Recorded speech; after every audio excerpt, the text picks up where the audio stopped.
The fight for $15 minimum wage continues across the country, but one unlikely group in one city says it wants no part of it, and that is the unions. The Los Angeles Country Federation of Labor says a mandatory $15 an hour minimum wage would hurt its negotiating power to secure better wages for members.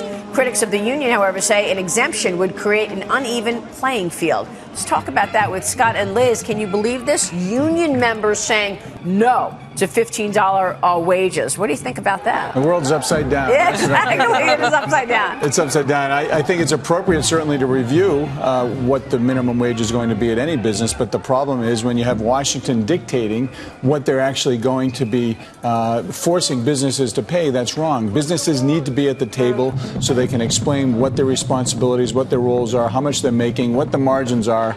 But the administration doesn't care. They're just kind of doing it through executive order and through pressure from the government, and it's wrong. It's wrong. Last week we had the owner of 4 Burger King franchises on the set, Liz, and he basically said, I can't keep up with $15 minimum wage. Right. Of course I'm going to fire workers. Right. Of course I'm going to take people from full-time to part-time. And, President Barack Obama looks almost centrist and moderate with a $10, minimum wage idea there. I think what's going on in L.A. is that the AFL-CIO official is saying, hey, wait a second. We sit at the bargaining table with businesses, and we see what the businesses are up against.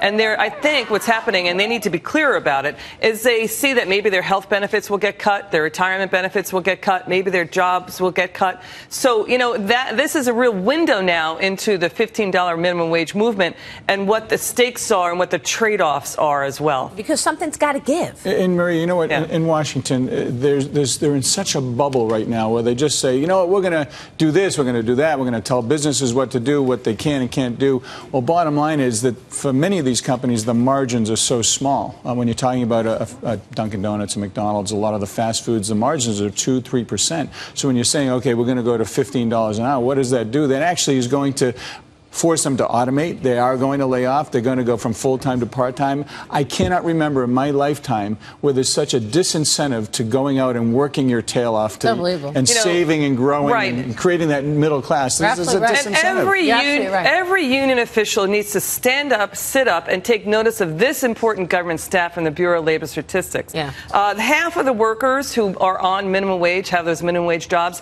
are under the age of 25. Those are college graduates. Kids. Loaded with debt, and they move up the ladder when they get that minimum wage job. Routinely, we've seen that between 1977 and 2005. Studies indicate 2/3 move up. Well, the move by Cuomo in New York, Governor Cuomo, to raise wages just for fast food opens up the question: why just fast food? And apparently, it's now on the state to pay all these benefits to people below the poverty line. So what he's doing there is shifting that expense from the state to business. Yeah. And those businesses are going to react. They're already telling Fox Business and you, Maria, that we are going to cut back on jobs. You see McDonald's putting in kiosks right now. Maria, you look at Obamacare. You have Obamacare, the lack of regulatory and tax certainty, the more and more regulations from a lot of the administrative groups that aren't unelected. They're bureaucrats who are putting more and more regs on businesses.